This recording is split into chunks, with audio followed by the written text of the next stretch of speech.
yang punya dua sisi.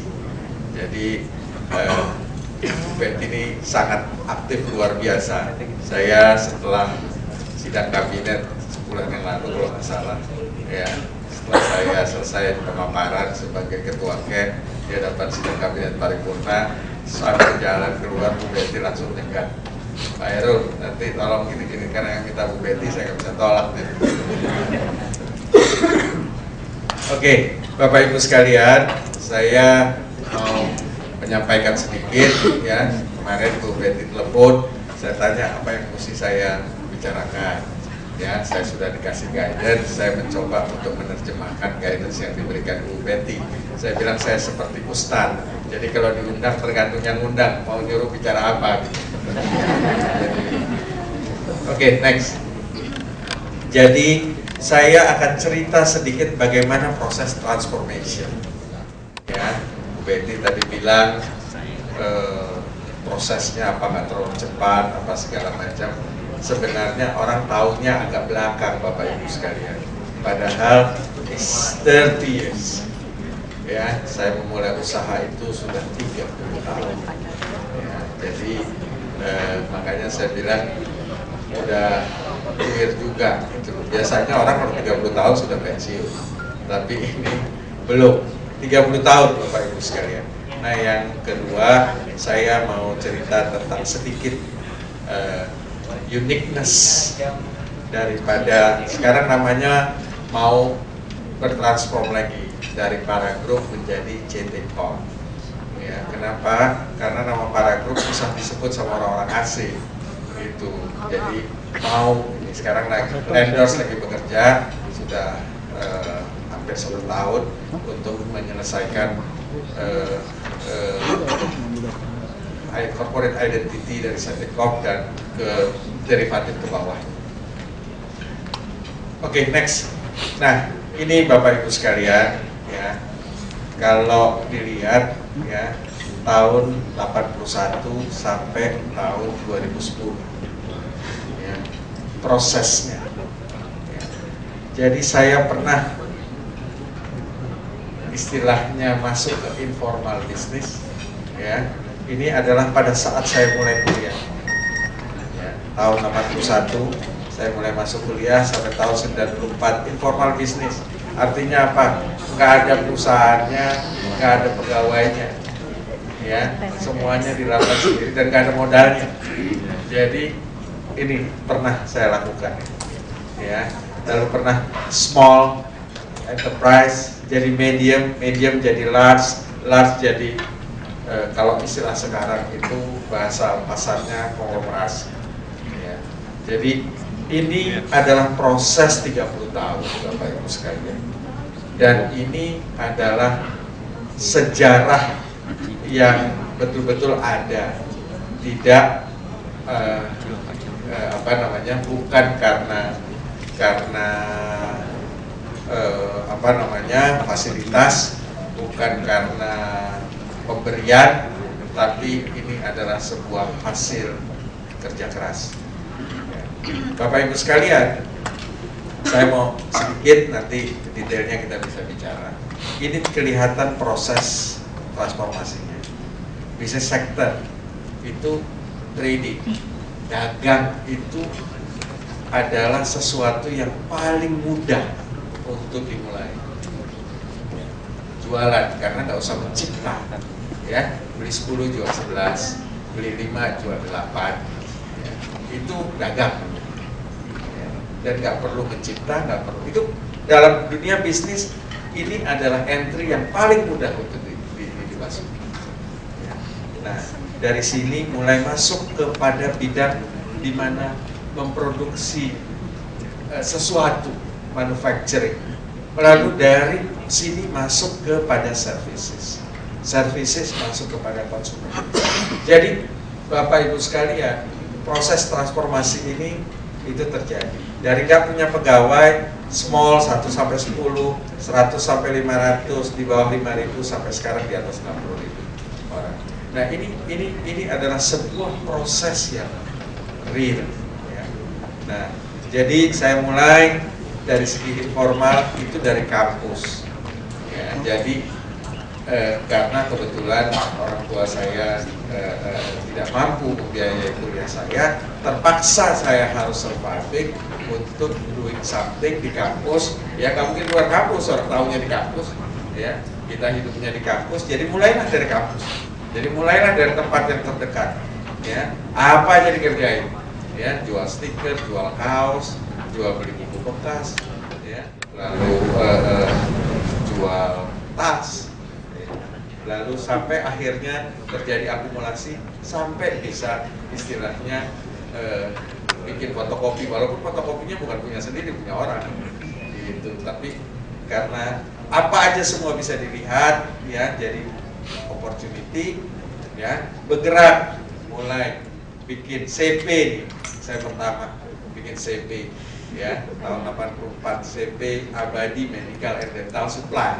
Ya, kenapa? Karena sekolahnya di kedokteran gigi, ya, jual alat-alat kedokteran, ya, dan kedokteran gigi, bahan-bahan dan lain sebagainya. Pertama di kampus, lama-lama karena merasa punya prospek, kontrak tempat di Jalan Senen Raya nomor 10, kecil, ya, 3 kali 8 meter, ya, dagang. Jadi itu, ya, ternyata awalnya bagus, lama-lama nggak bagus. Ya, jadi jangan berpikir saya nggak pernah gagal. Gagal itu sahabat baik saya. Jadi ini hal yang biasa. Saya pernah jual beli mobil bekas. Ya, jadi tipu menipu jual beli mobil bekas itu fatal.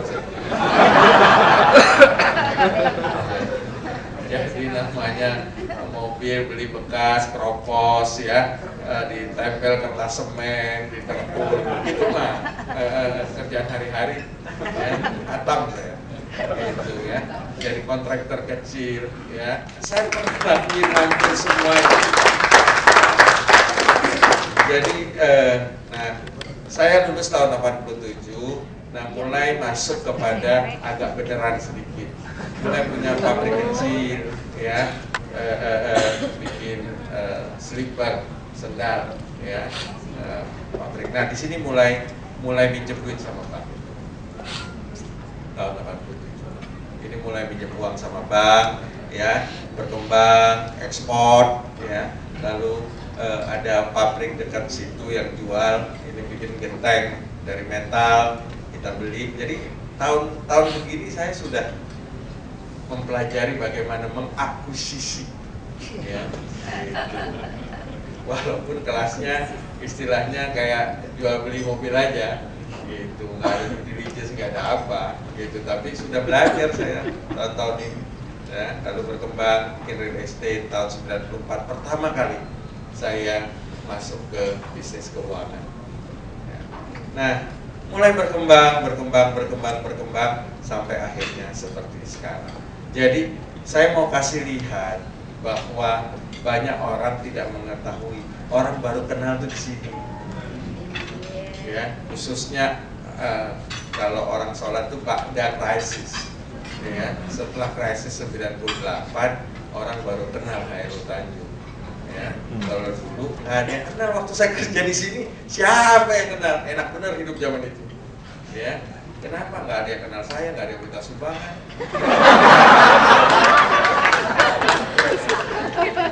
Enak lah hidup zaman itu, terutama di daerah sini, ya. Di daerah sini nih enak betul. Kenapa? Karena saya sudah di kira-kira kisaran tahun 90 gitu, ya, 90, 91, 92, saya sudah punya pabrik 4. Ya, sudah punya pabrik 4, punya kawasan industri, punya kantor besar di kota, di depan Cafe Batavia itu, di sebelah gedung Bank Exit, ya. Nggak ada orang yang kenal saya, ya. Hidup enak, masih bujangan, Lek. Ya. Hidup saya enak, sekarang ini susah hidup saya. Jadi kalau mau dibilang orang nanya kapan masa paling enak hidup, ya di era ini. Ya. Nah, jadi tidak lagi bicara tadi Bu Betty bilang, ya, kebahagiaan itu bukan dari banyaknya uang, banyaknya harta, banyaknya apa. Makin kesini itu lebih banyak obligation, lebih banyak tanggung jawabnya daripada fun. Ya, jadi Bapak Ibu sekalian, ini adalah sebuah proses. Jadi nanti kalau Bapak Ibu sampai dalam tahapan itu akan juga mengalami proses yang sama. Orang kalau sudah sampai di level seperti saya ini lebih banyak tanggung jawabnya daripada senangnya. Ya, cuma orang melihatnya dari luarnya kan, gitu, tidak pernah tahu dalamnya. Oke, next. Nah, ini soal, karena saya sudah bicara soal leadership style dan entrepreneurship approach-nya, ya, di sini kelihatan proses transformasi. Waktu informal, everything doing by myself. Ya orang gak ada orang lain. Ya, istilahnya saya pemilik, saya bos, saya karyawan, saya segala-gala, saya office boy juga. Gitu, merangkap semua. Ya. Nah, di waktu small ini kita ada yang bantu, ya. Tapi bantunya baru office boy adalah satu, gitu ya. Office boy satu merangkap, office boy menjaga toko, semua segala macam, ya. Jadi di luar daripada yang tidak bisa dikerjakan oleh tenaga kasar, semuanya ya kita kerjakan sendiri. Jadi ini belum proses namanya leadership style ini, belum berproses karena lebih ini. Nah, begitu medium mulai, ya, karena apa? Pada medium itu mulai kita punya manajer, ya, kita sebagai pemilik, kita sebagai direktur, ya, tapi manajernya sudah ada orang lain. Nah, di situ mulai ada direction, ya, kita sudah kasih tahu, yuk mesti begini, begini, begini, begini. Nah, enaknya kalau kita mulai dari nol, waktu kita kasih direction, biasa manajer kan suka ada yang coba-coba. Bos gua nyuruh ngerti nggak? Ya. Nah, biasanya kalau ada yang coba-coba itu, sometimes we have to show our muscle. Gitu. Bisa kasih lihat bahwa kita bisa mengerjakan sesuatu yang kita perintahkan jauh lebih baik daripada dia kerjakan. Nah, kalau dia udah tahu itu, nggak akan berani lagi dia macam-macam. Jadi penting seorang leaders itu tidak cuma bisa merintah, tetapi akan sangat baik kalau seorang leaders itu juga bisa berbuat atau melakukan sesuatu yang dia perintah, sehingga orang itu akan memahami bahwa yang diperintahkan oleh leader ini adalah oleh bos dia adalah sesuatu yang benar, karena dia sudah melewati masa itu. Ini ya.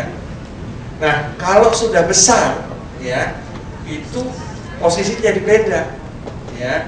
Satu, dia hanya jadi pemilik, ya. Direktur pun sudah harus orang lain. Ya. Saya nggak ada satupun jabatan saya jadi direktur. Ya. Di dalam satu pun perusahaan yang ada itu nggak ada saya jadi direktur. Ya. Kenapa? Ya memang sudah nggak boleh. Ya. Serahkan pada orang yang memang lebih punya aktiviti untuk melakukan pekerjaan sehari-hari. Tugas kita sudah tinggal istilahnya ini coaching, ya, delegating sama governance-nya yang kita kontrol. Nah, coaching ini is a very important message, ya, Bapak Ibu sekalian. Ini saya mau cerita sedikit, ini experience supaya ada kata-katanya mengerti implementasi. Ya. Jadi saya masuk televisi itu tahun 2001 siarannya, ya. Tetapi kita sudah mulai dari 2-3 tahun sebelumnya, coba license dan sebagainya. Nah, Bapak Ibu sekalian, bisnis televisi itu tadinya adalah bisnis yang very standard, ya. Jadi apa? Televisi itu adalah broadcasting business. Tugasnya apa? Program itu beli dari orang lain, ya, tayangkan, jual iklannya dari apa yang dia tayangkan. Very simple. Jadi bisnis televisi very simple. Ya. Tetapi dengan metodologi bisnis seperti itu, yang terjadi adalah bahwa televisi tidak pernah bisa punya margin yang baik, sehingga kita tahu bahwa banyak televisi yang sudah usianya 15 tahun, 20 tahun, dari mulai awal sampai sekarang nggak pernah untung. Nggak usah lah gitu. Karena metodologinya begitu. Nah, jadi pada waktu kita masuk ke bisnis televisi, kita bilang, saya katakan bahwa we have to change the business model. Tapi kan orang yang datang ini kan orang sebagian itu orang dari televisi masa lalu, ya. Jadi susah buat mereka untuk memahami bahwa ini harus berubah bisnis model. Istilahnya mereka dulu begini Pak, begini susah, ya.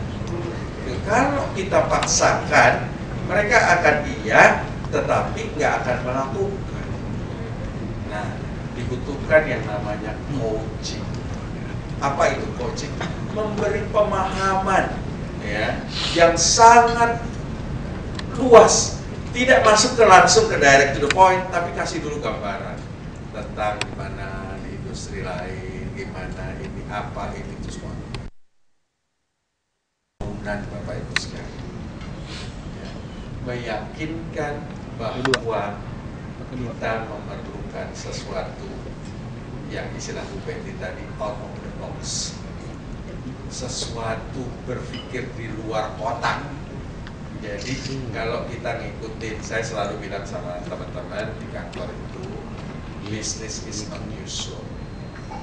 Ya, kalau you usual aja, ya, you bikin yang orang lain bikin, you lakuin yang orang lain lakukan, ya, that is not business. Karena itu akan ketemu how long can you go, how long you can pay. Artinya kalau Anda jual produk, apakah barang atau jasa yang sama, ya, dengan metodologi yang sama, yang menang yang paling murah.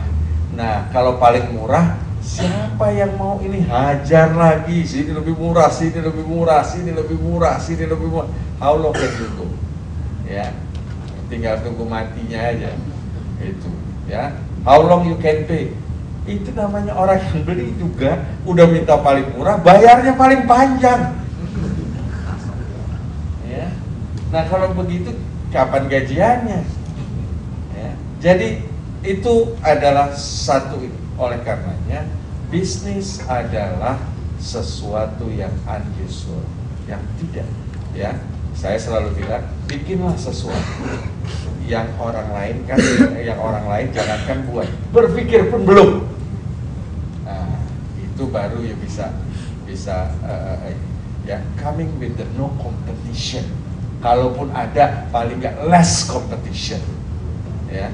Jadi kalau kita bikin theme park, kita bikin theme park indoor, ya, the biggest in the world, ya, the best. Kenapa? No competition, ya. Nobody, nggak ada orang bisa bikin, ya.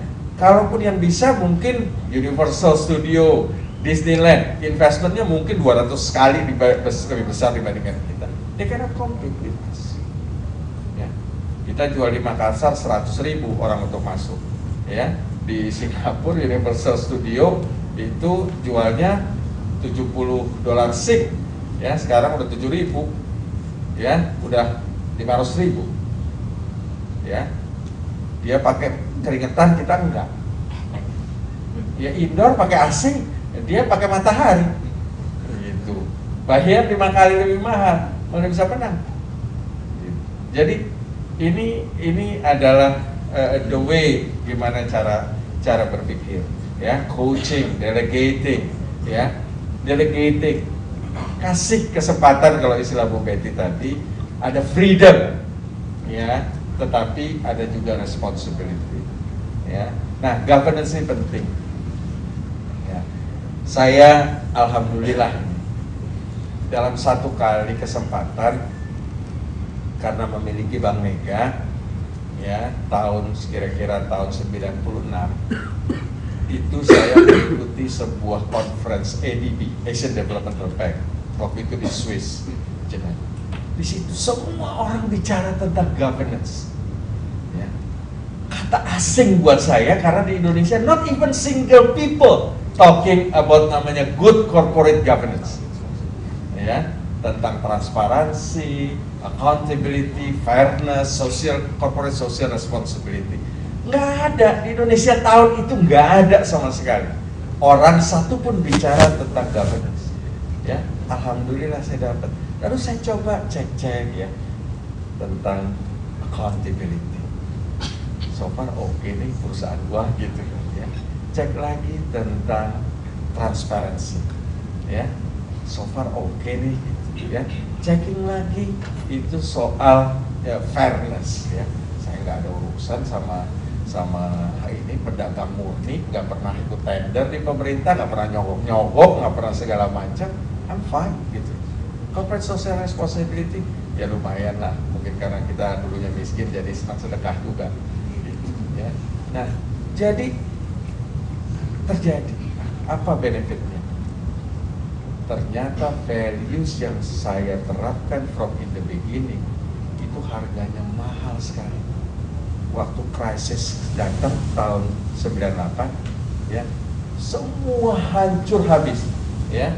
Pada waktu itu konglomerasi itu sudah settle ya. Jadi nggak mungkin orang bisa naik ke atas pada zaman itu.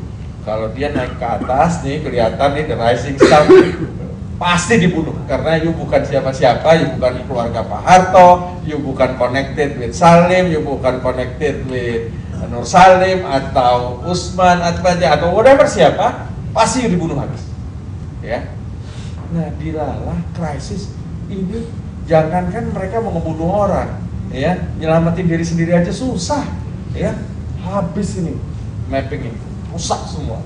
Nah, karena itu ternyata governance itu membuat perusahaan-perusahaan saya itu surviving pada waktu krisis. Dan krisis is opportunity. Bagi orang yang bisa selamat pada krisis, dia akan jadi raja. Ya. Nah, jadi Khairul Tanjung memang dikenal pada waktu krisis. Tapi itu sebenarnya kuncinya adalah governance. Ya. Saya nggak pernah play the game. Kalau orang dulu sebelum krisis, pinjam uang misalnya 10 miliar, 5 miliar masukin ke bisnis, 5 miliar masukin kantong. Ya, zaman itu nggak ada, zaman itu bicara kolateral, bicara segala macam seperti sekarang nggak ada. Kenal sama dirut bank aman, ya. Saya kenal baik dengan dirut-dirut bank pemerintah pada saat itu karena saya pengusaha pribumi, dianggap anak baik, ya. Saya pernah ditelepon sama dirut bank Exim pada waktu itu, Pak Salahuddin Kawe, ya. Bro, dia mau bisnis apa? Dia baru dilantik jadi dirut pada saat itu. Ya, dia telepon saya karena saya nasabah Bank Exim dari tahun 87 dengan good track record. Ya, lu mau bisnis apa? Wah, saya bilang ini aja Pak, udah bagus ini. Sekarang gini deh Pak, I give you the mandate sampai 150 miliar. Zaman itu dolar masih 1.800 perak, ya. 150 miliar, nggak usah izin saya, you deal direct. Lebih dari itu you consult ke saya. Ya. You tahu apa yang saya lakukan? Not even a single penny I take that money. Ya. Kenapa? Saya pikir mau bikin apa? Coba lihat, mau bikin pabrik baja waktu itu. Hitung-hitung, lihat semua survei segala macam ke mancanegara, hitung-hitung, wah marginnya tipis, this can be happen. Dan banyak case di situ. Ya, jadi ini ya, jadi approach-nya untuk entrepreneurial-nya ini jenisnya, coba lihat dari trading ke manufactures, masuk ke services, ya, masuk ke consumer focus. Ya. Jadi melewati sebuah proses, ya, nggak bisa tiba-tiba saya bicara tentang consumer driven business, siapa lu, gitu, istilahnya gitu, nggak bisa. Kita harus melewati sebuah tahapan. Tahapan inilah yang disebut sebuah proses transformasi. Ya. Tanpa proses transformasi yang betul-betul ini, jujur, tahu nggak saya dulu proses transformasi ini? Nggak tahu, karena sekarang saya udah ada di sini, saya bisa wrote the story. Kalau dulu mah nggak tahu, Dan ini blessing from the gods, ya. Of course, saya pekerja keras, ya. Kata orang saya lumayan pinter, ya. Tapi saya selalu percaya, ada skenario yang lebih besar, ya. Sampai saya dalam posisi sekarang dan nggak tahu ke depannya. Pokoknya saya committed sama yang menciptakan, bahwa saya ini seperti prajurit aja, gitu.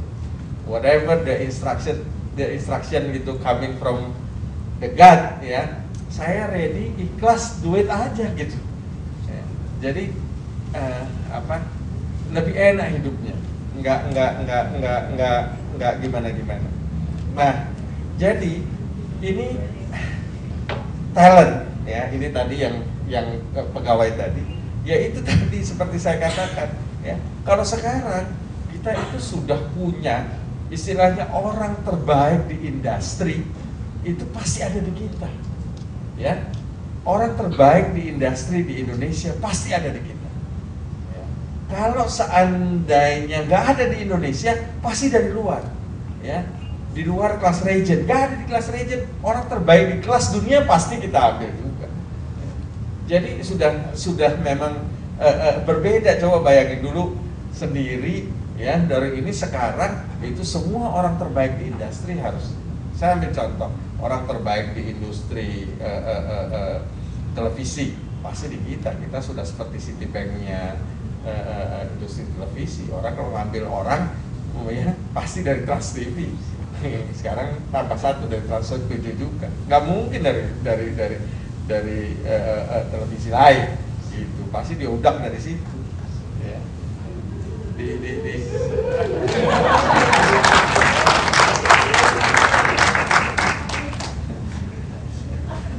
Di perbankan misalnya, ya, sekarang ada kenal orang seperti Barry Lesmana misalnya, itu sekarang jadi kita, ya. Jadi semua orang terbaik di industri, ya, sekarang pasti ke kita. Nggak cukup sampai situ, ya. Baru saja bergabung ke kita seorang kelas dunia, ya, Fritz Seeger, seorang CEO dari Barclays yang based di London, itu juga move ke Indonesia, ya. Jadi karena ini proses. Jadi tadi Bu Betty bilang, kalau dulu kan mesti diyakinkan. Kalau sekarang itu nggak usah diyakinkan, gitu. Kadang-kadang ngelodong sendiri datang, gitu. Ya, jadi the best people in the industry, karena mereka percaya bahwa kita akan menjadi champion bukan cuma di Indonesia, tetapi juga di region, ya, bahkan kalau mungkin di global. Ya, betul seperti Bu Betty bilang, saya satu kali diadu ceritanya oleh satu media, ya, ada seminar internasional di mana dihadirkan CEO-nya McKinsey dari Asia Pasifik, bicara tentang globalisasi. Jadi Indonesia menurut dia sudah saatnya para pengusahanya going global, following China, India, Korea, Jepang, itu punya experience, ya. Nah, betul Bu Betty, saya katakan jangan. Kenapa? Belum saatnya orang Indonesia pergi going global. Kenapa? The next 10 years of Indonesia is the golden era of Indonesia, ya. Kenapa? Saya bilang, sekarang GDP kita 3.000 US dollar, dan sampai nanti 10 tahun yang akan datang kita bisa tumbuh antara 10 sampai 12.000 US dollar. Berarti itu 4 kali daripada GDP kita sekarang, dan 4 kali pertumbuhan secara nominal nggak akan pernah terjadi dalam sejarah Indonesia sampai kita semua yang ada di ruangan ini hilang. Ya.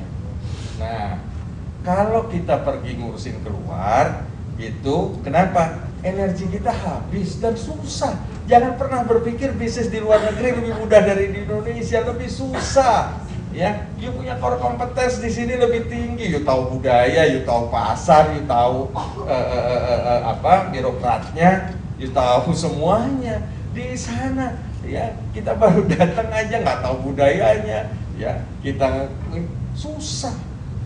Gitu. Effortnya lebih besar. Nanti di sana belum tentu berhasilnya, begitu balik lagi peluang yang ada hilang semua. Saya bilang, jangan pernah pergi ke luar negeri sekarang. Ya, you pergi ke luar negeri kalau nanti 10 tahun dari sekarang GDP kita udah besar, you udah jadi champion. Nah, baru pergi ke luar negeri. Saya bilang sama teman-teman kita di Trans ini. Saya bilang jangan pergi ke luar negeri sekarang. Kita buat ini jadi besar. Bikin nanti 5 tahun dari sekarang market cap kita 20 billion dollar. Kita ambil Universal, kita ambil Sony, kita ambil Disney. Gitu loh. Ya. That is the way cara berpikirnya. Jadi cara berpikirnya memang agak berbeda. Ya. Jadi ini tentang next. Nah, sekarang saya sudah bicara transformation tentang tahapan dari pengusaha informal, pengusaha kecil, pengusaha menengah, lalu jadi pengusaha besar. Sekarang ini adalah saya bicara tentang uniqueness daripada posisi kita sekarang, supaya ada sharing. Karena ini, nah, Bapak Ibu sekalian, kita itu punya 5 pilar uniqueness kita di kelompok usaha kita. Yang pertama leadership, yang kedua values, yang ketiga culture, yang keempat sinergi, yang kelima people. Ini ada uniqueness yang barangkali kalau di sharing ini bisa digali oleh teman-teman yang lain, ya. Nah, tadi Bu Betty sudah mengatakan forward looking Indonesia Forum, ya, identify the macro trend. Jadi Bapak Ibu sekalian, betul Bu Betty salah satu anggota dari Indonesia Forum, ya. Saya juga nggak tahu juga kenapa dipilih jadi ketua yayasan Indonesia Forum. Jadi Indonesia Forum itu yayasannya Ikatan Sarjana Ekonomi Indonesia, ya, didirikan oleh para senior IC, mulai dari Pak Ali Wardana, Pak Wijoyo, Pak Sumarlin, segala macam, Pak Sadli. Ketuanya waktu itu Pak Sadli, ya sekarang sudah almarhum. Ya, nah mereka merasa sarjana ekonomi itu tidak cukup untuk bisa menyelesaikan masalah bangsa. Oleh karenanya butuh yang lain-lain, sehingga dari sarjana IC dibuatlah Indonesia Forum yang tidak boleh masuk orang-orang yang non ekonomi.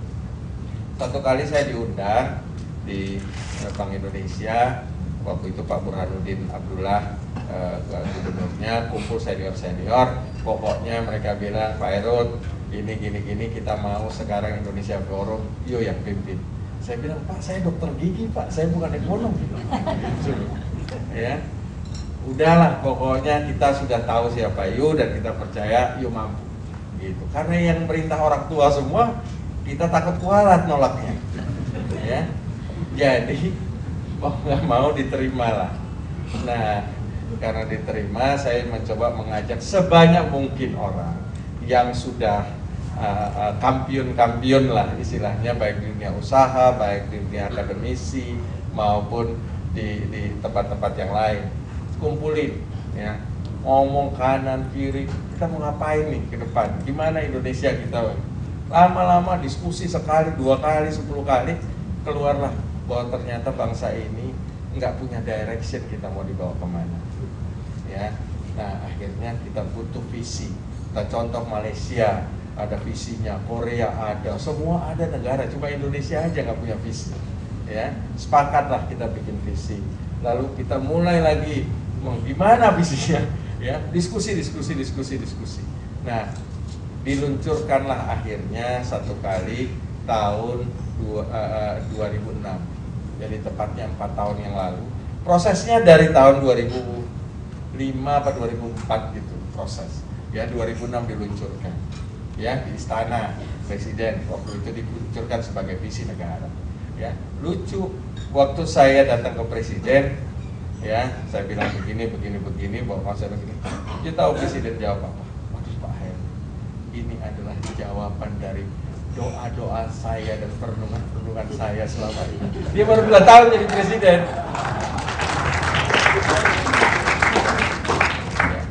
setelah itu ya kita sering rapat di Cikeas, bicara sampailah akhirnya dirumuskan itu visi Indonesia 2030. Dirumuskan, wah rame luar biasa. Ya, kenapa? Orang bilang ini Hairul orang gila, ini mimpinya si Hairul, apa semua pokoknya zaman itu semua kita masih pesimistik. Ya, pada waktu itu kita meluncurkan beberapa gagasan. Yang pertama adalah GDP kita akan mencapai 18.000, ya. Jumlah manusia Indonesia hampir 300 juta. Kalau kali 18.000 kita akan punya GDP kue ekonomi 5,1 triliun US dollar dan memproyeksikan negara-negara yang lain kita akan jadi 5 kekuatan terbesar ekonomi dunia. Ya.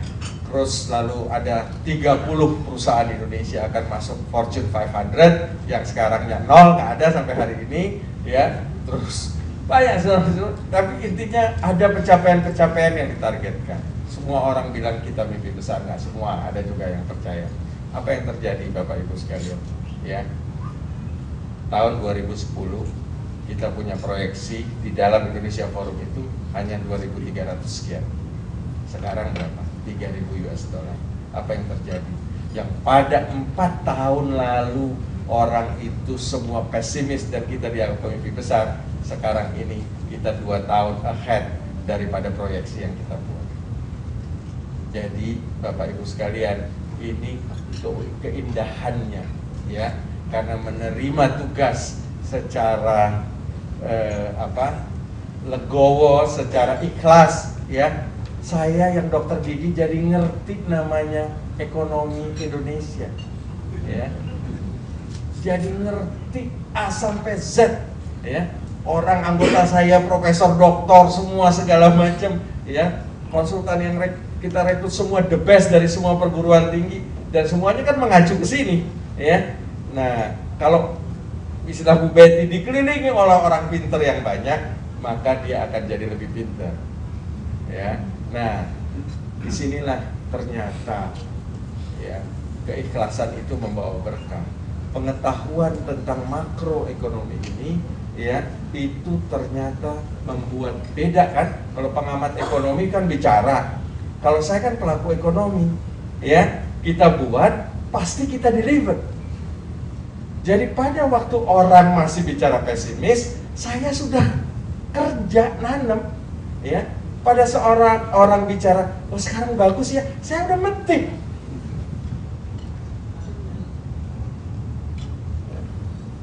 This is the story, makanya kita bilang ini adalah part daripada the style of leadership. Jadi ini tadi sudah disampaikan juga sama Bu Betty, bagaimana punya vision yang bagus, yang besar, tapi bisa communication. Ya. Saya itu senang bermimpi, ya. Kalau Bu Betty itu bilang tentang perenungan, apa harus punya waktu berpikir, berenung, baca. Waktu terbaik saya itu pagi hari di WC, Bapak Ibu sekalian. Ya, ya. Saya selalu dapat komplain dari istri saya karena apa? Saya kalau di kamar mandi itu lama luar biasa, khususnya di pagi hari. Ya, karena disitulah tempat paling nyaman untuk saya. Kenapa? Nggak pernah ada yang ganggu. Ya, nggak ada telepon, nggak ada semua segala macam, ya, sehingga muncul ide-ide yang fresh dari sana, ya. Sayang begitu ide itu di-sharing saya nggak pernah bilang, karena kalau bilang yang dikasih tahu tersinggung karena isinya ide itu keluar dari WC, ya. Tapi itu adalah sebuah hal yang dan saya selalu sharing, ya. Ide apapun, mimpi apapun, keinginan apapun, itu saya selalu sharing dengan para pemimpin perusahaan dan termasuk dengan para employee. Saya selalu sharing dengan mereka. Saya selalu senang, ya, itu berbagi cerita-cerita kepada mereka, sehingga kalau Anda lihat rapat yang saya pimpin itu tidak dek gitu. Pada saat kita urgensi, waktu yang pendek, ya dek. Tapi kalau kita punya waktu, itu ngobrolnya lebih banyak. Ya, kita sering kali ini orang bilang ngobrol, tapi sebenarnya itu is communicate about sharing about our vision. Ya, nah ini juga penting Bapak Ibu sekalian. Saya kan pernah satu kali ceramah diminta BCA, waktu itu saya bilang sebaiknya fokus in your competencies, our competence, ya. Nah terus ada ini nanya, oh, Pak Heru nggak konsekuen, kita disuruh fokus, sementara Pak Heru bisnisnya kemana-mana gitu. Ya, saya bilang, saya tidak pernah bilang bahwa you harus fokus pada satu bisnis. Yang saya bilang you harus fokus pada your punya core competence. Kalau you punya core competence banyak, nggak apa-apa banyak. Tapi jangan pernah masuk bisnis ke yang tidak punya core competence. Kenapa? Buang-buang waktu. Ya, 10 tahun ini the golden era of Indonesia. You kalau buang-buang waktu nanti udah 10 tahun udah hilang. Ya, eranya sementara iya Pak saya gagal di sini, gagal. Kenapa? You nggak punya core competence masuk. Ya, sehingga akhirnya jadi buang-buang waktu. Jadi kompetensi itu penting. Ya, nah ini juga penting ini, ya. Change with time and transform at the right time, ya. Karena kata orang pintar, kata orang bijak, ya, itu ada sesuatu yang baik disampaikan dengan cara yang baik, tidak waktu yang tepat. Salah juga ternyata gitu, ya. Jadi ini mirip-mirip sama filosofinya orang Jawa ini, ya. Jadi ini penting untuk menyampaikan.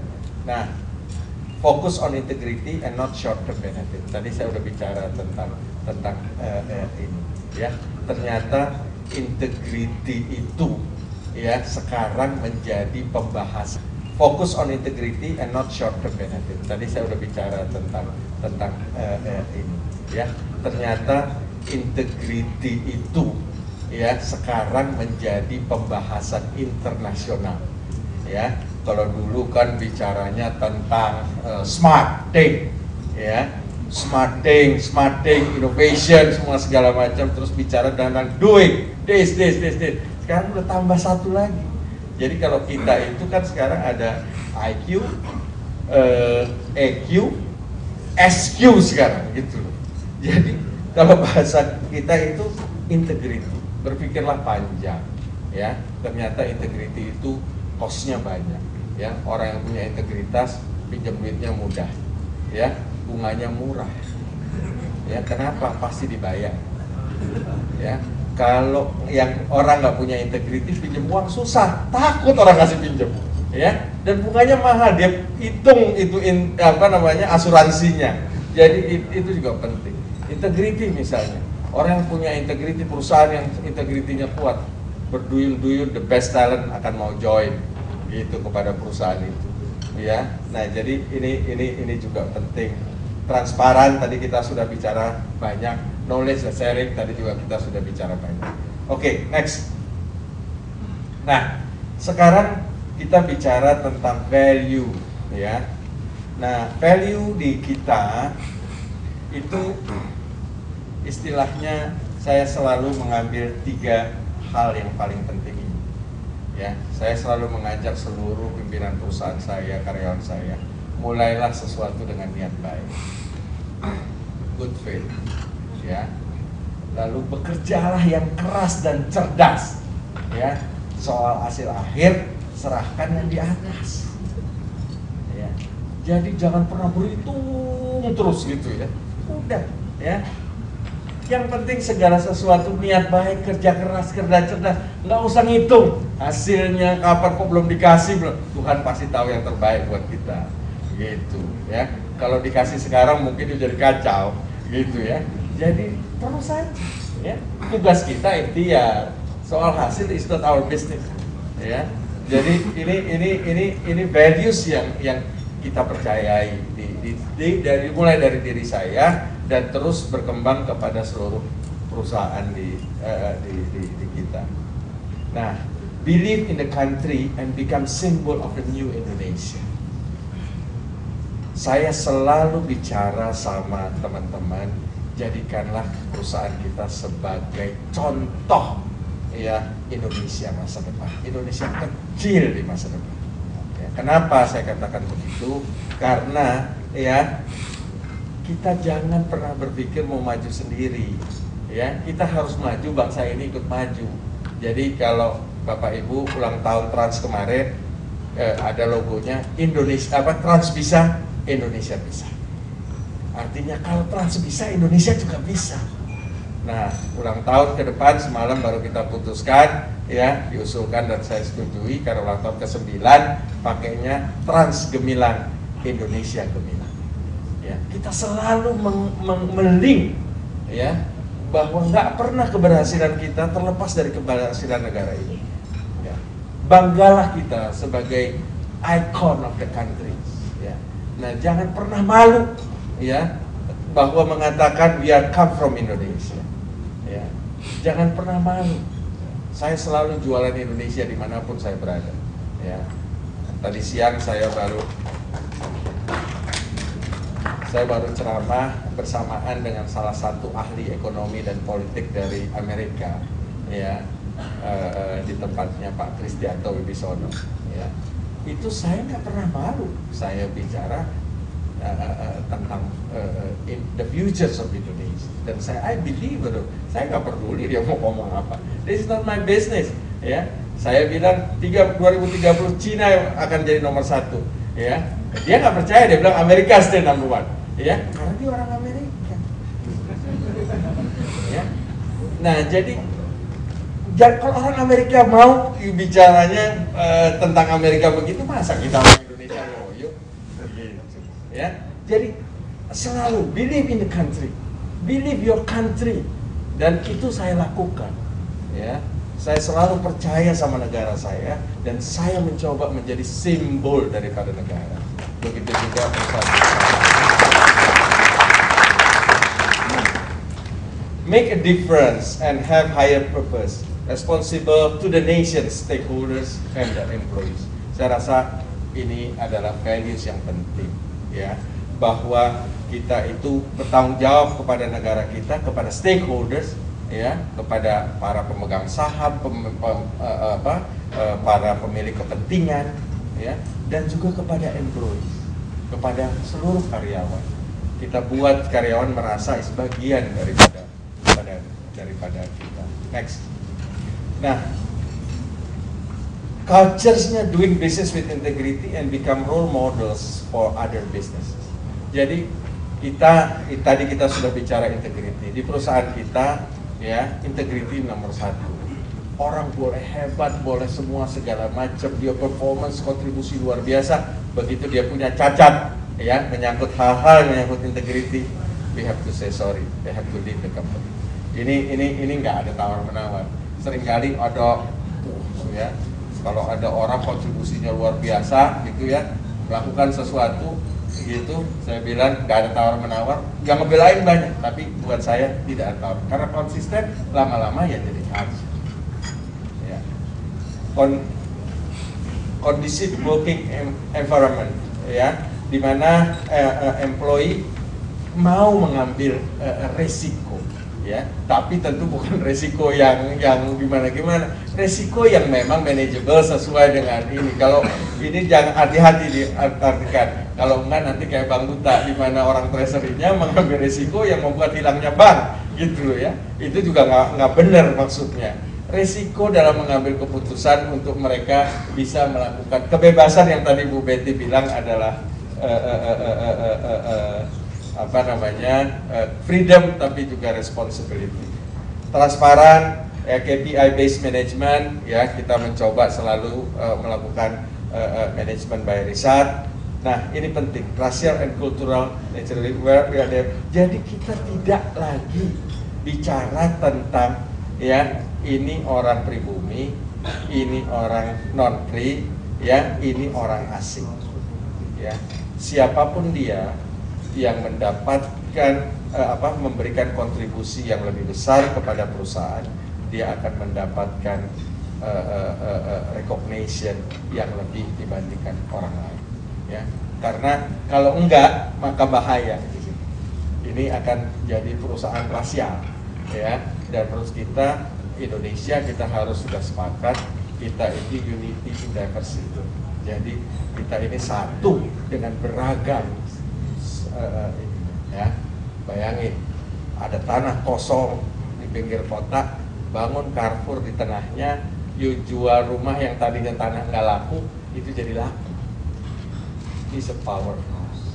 You tahu berapa konsumen yang datang ke Carrefour setiap hari stroke rata-rata lebih dari 1,5 juta stroke per hari. Ya. Jadi Bapak Ibu sekalian, with this ya sinergi kepada kita akan luar biasa. Kredit card ya, berapa banyak kredit card yang akan kita masuk, berapa konsumen bank, wah so many things to do.